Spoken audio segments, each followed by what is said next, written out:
Hey guys, Technometry with the video for you guys. In today's video, we're going to be comparing the iPhone XS with the iPhone 6 here in a head-to-head comparison between these two phones in 2021. We're going to look at the hardware, the software, and overall performance of these two phones, whether you're upgrading from the iPhone 6 to the XS, whether you're deciding between these two phones, what can you expect, all of that and more. We're going to break it down for you guys in this video. But before we go ahead and get started, if you guys are new to our channel, we do a lot of tech news, reviews, and giveaways, so make sure to hit that subscribe button. And also, if you guys are looking to upgrade a phone or looking to buy one of the newer phones at a discounted price, make sure you guys check out the link in the description section. So without further ado, let's go ahead and get started with the comparison video. First thing first, we want to kind of stress the fact that this comparison might be a little unfair considering the fact that there's a lot of differences between these two phones. Of course, the iPhone 6 here was released in 2014 around September, where Apple announced it, and it's the first time Apple started to make phones a little bit bigger, because if you know, the iPhone 5 lineup was much smaller. It was tiny compared to the iPhone 6 here, and now the iPhone XS here, it's much bigger and heavier, and a lot of things have changed. Where iPhone XS released in 2018, 4 years later, and a lot of improvement from the hardware, the software, and overall build, the camera, the battery, all of that has changed. So let's start with the back here. First thing we'll notice between these two phones is that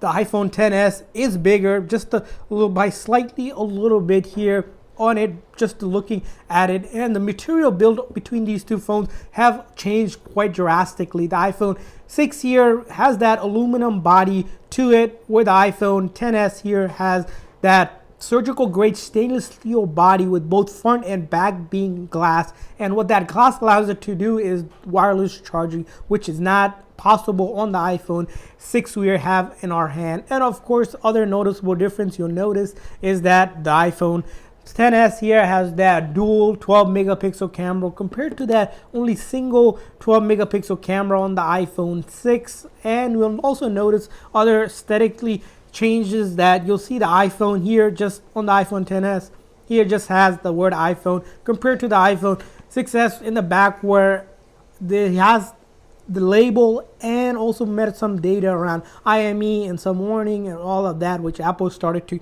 move away from it.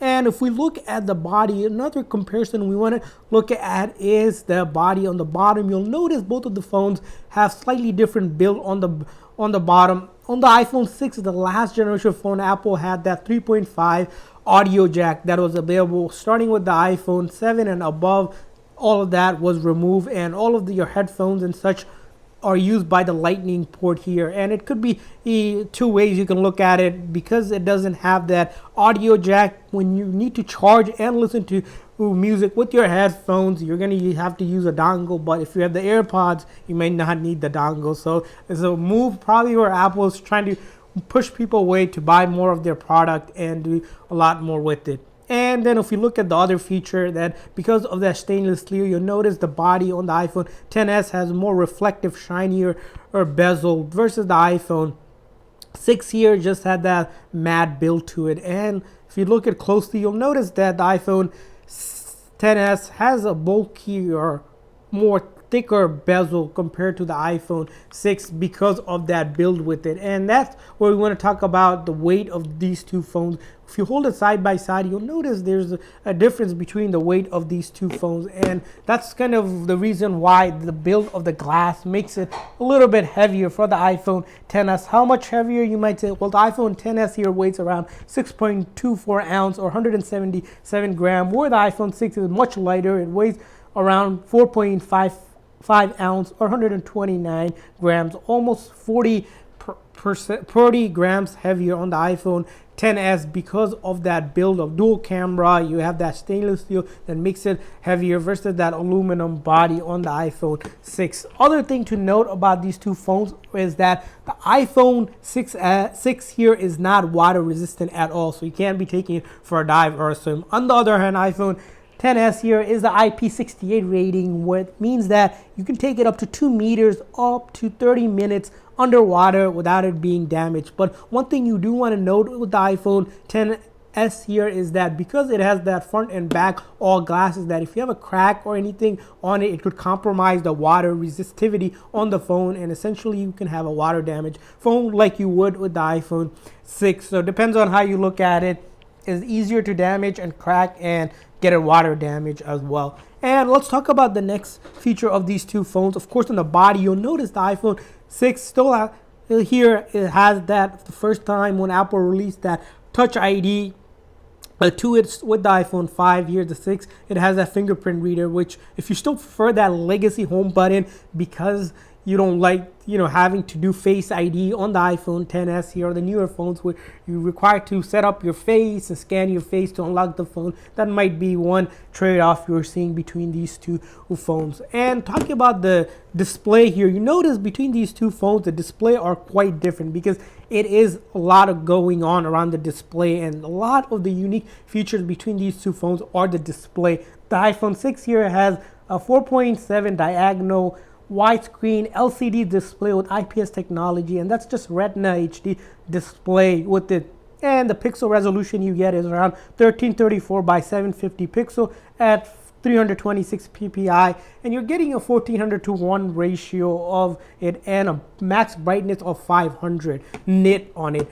Where the iPhone 10s here, a lot has changed because of that OLED technology to it. It's also the reason why the iPhone 10s is much expensive compared to the iPhone 6 at their debut price of it. The iPhone 10s here started at that $999 compared to the iPhone 6, which started around the $600 or so when it was first released. So why the bump in almost twice the price in the original price? Well, because OLED that you have, Apple claims to be much more expensive to develop and such, and hence why it's much bigger in the display. You have a 5.8 all-screen OLED, which allows it to have this super retina display, that crystal clear vision you get. You have that HDR display, a resolution of 2436 by 1125, and a PPI of 458. You also get 1,000,000 to 1 contrast ratio compared to the 1400 we mentioned on the iPhone 6. You have things like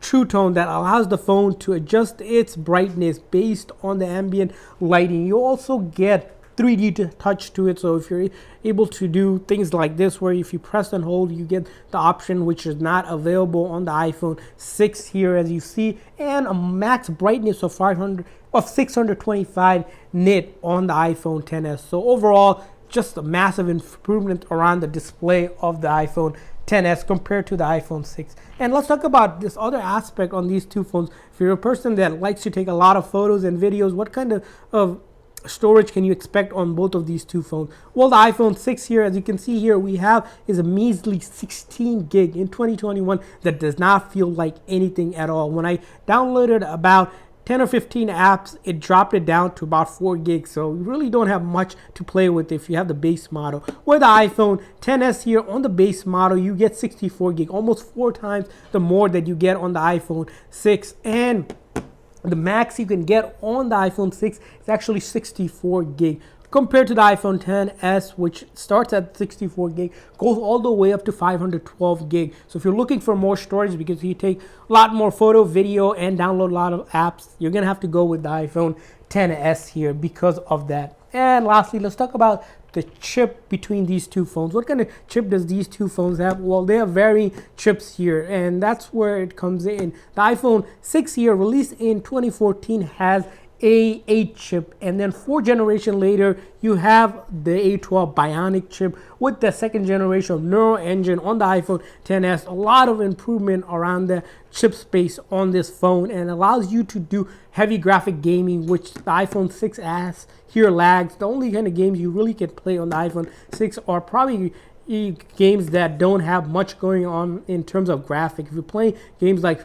Fortnite, PUBG, Call of Duty, games that are meant to be played on the console, do not expect that to be something that iPhone 6 can withhold or stand here, and that's where the iPhone 10s comes into play. Also, let's talk about this other feature of these two phones is the battery. What kind of battery life can you expect between the iPhone 6 and the iPhone XS. Full lot going on. The iPhone 6 only has a 1800 mAh battery measly compared to the iPhone XS, which has a almost 2700 mAh battery, almost 8900 mAh difference. What does that mean in terms of usage? The iPhone, we want to talk about video playback. So the iPhone 6 here, if you're playing video, you're gonna get around 11 hours of video playback. Where on the iPhone XS here gives you 14 hours. It's just 3 hours between it. But if you take a look at things like standby mode and talk and text time, the iPhone XS, of course, improved battery gives you a lot more going on with the iPhone than the iPhone 6. So better battery, of course, on the iPhone 10. iPhone 6 probably gets you halfway through the day with the full charge compared to the iPhone XS. If you're a light to medium user, probably can go the whole day with just a single charge. But if you're a heavy user, each of the phones will not stand you going out throughout the whole day in just a single charge. And lastly, let's talk about the camera of these two phones. What kind of camera can you expect between these two phones? Well, we saw the camera here, of course, the dual versus the single. Of course, there's going to be a lot of differences between the camera. And the first thing we'll notice is that both of the phones does allow you to take pictures, but with the iPhone XS, you have that 2 times the optical zoom that's not available on it. The one thing you don't have on the iPhone XS that the iPhone 6 has is that square mode. Does that really matter? We don't really know. But aside from square mode, you have this portrait mode, which allows you to go from natural lighting to studio lighting to contour lighting, all the way to more enhanced lighting like high key light mono to enhance your photography on the iPhone XS. Also, another aspect we want to talk about on this iPhones are its video capacity on the iPhone 6 compared to the iPhone XS. Well, a lot has changed because of the build of these two phones. Because the iPhone XS has a 12 megapixel camera versus 8 megapixel on the iPhone 6. I think we might have mentioned it as to be 12, but it's not actually 12. It's an 8 megapixel camera. The photos are not going to be anywhere near. It's not even something you probably want to compare because of that dual 12 megapixel camera. You get a lot more out of it besides the photography. You're not even able to record 4K on the iPhone 6. The iPhone 6 here, if we look at what you can record here, if you go into the camera mode here, let's take a look at the setting for the camera if you can find it. Here you'll notice the iPhone 6 is limited from recording up to from 720 to 1080 pixel at 60 frames per second, where on the iPhone XS you are able to record 4K at 60 frames per second. A huge improvement of camera on the iPhone XS. That's something gets given with 4 years of innovation from Apple, and that's something Apple prides themselves in. And finally, let's talk about the software between these two phones, because that's something you cannot miss between these two phones. Let's look at the software on the iPhone 6. Of course, the iPhone 6 is able to update to iOS 12.5.1. That's the latest update you'll get on it. And we're on iOS 14 in 2021, which the iPhone 6 has. iPhone 6 is limited in that the iOS 12, what's happening is a lot of the apps that you want to download are starting to not work on the iPhone 6, and it's limiting your capacity to do that. Where the iOS 14 was released on iPhone 12 lineup is something you can update your iPhone XS and get things like the bigger app icons you have, your app library, things that are not, of course, possible on the iPhone 6, and you're going to get pretty much another 2 to 3 years out of iOS update on the iPhone XS. With the iPhone 6 is done. It's at the end of life. It's really not a phone that you should be buying if you really don't need a phone to buy. If you can expand, if you have a little bit more money, probably go with the 7 or above, but really tight on budget, because the 6 is going to slow down massively, and you can start to see when you open apps, it has sort of that lag of it, and it's pretty much done there. Of course, the iPhone XS, all of the apps that you used on a regular are going to work flawlessly, no doubt there between these two devices. You see the load time here of it. Nonetheless, if you're using it for basic calling and texting, the iPhone 6 still does a phenomenal job. If you're not really caring about using all those fancy apps and such, looking to use it for iMessage, FaceTime, all of those neat features are still compatible and working on the iPhone 6. And finally, to conclude this video, why might you get either of these two phones? Well, let's talk about first starting with the iPhone 6. Why might you still get the iPhone 6? Well, a couple things here. If you like that fingerprint reader, the iPhone 6, is what iPhone 6 has. You have a fingerprint reader. If you still want to have your audio jack, which if your phone own and you want to be able to do that, and you still like that old headphones, probably it's something what you want to get. If you're looking for a phone that's lighter, it's the only thing you probably care about. The iPhone 6 here is about 48 gram lighter, and it's thinner by 0.8 millimeter thinner. You also get a narrower and a shorter phone, of course. Because of that, those are kind of the things you're looking at. And the last aspect is the price. You can probably get an iPhone 6 under $100, and it's probably a good beginner phone, or someone that's new, or maybe a child, or that you want them to have an iPhone so they can use it for Wi-Fi, iMessage. The iPhone 6 gets the job done. But if you're looking for a phone to last you a couple more years with a lot of the newer features that compared to the iPhone 12 lineup, the iPhone XS is what you're gonna get, because it has almost a 46% more battery power to it. It has a 40% or more higher pixel density. You have 4.07 faster CPU chip that really is lightning fast on the iPhone XS, because it has 4 gig of RAM compared to that 1 gig of RAM. If you're looking for heavier gaming like PUBG, your Fortnite, and all of those heavier graphic game, you're gonna go with the iPhone XS. Of course, we talk about bigger display, almost a 23% bigger display, and the ability for it to be water resistivity, and a lot more going on. Better camera, bigger battery, everything that you want to look at between these phones. And this phone, you can probably score under 450 right now on the link, using the link in the description section for you guys. So if you have the money to spend, we would say go upgrade to the iPhone XS, because it has all of that feature that you get on a newer lineup. And there's our conclusion between these two phones. We want to hear from you guys. What do you guys think about these two phones? If you're using one or another, or if you upgraded from one to another, leave a comment in the comment section. Hopefully this video is helpful for anyone looking to compare these two iPhones. Thanks for watching, guys. See you guys next time.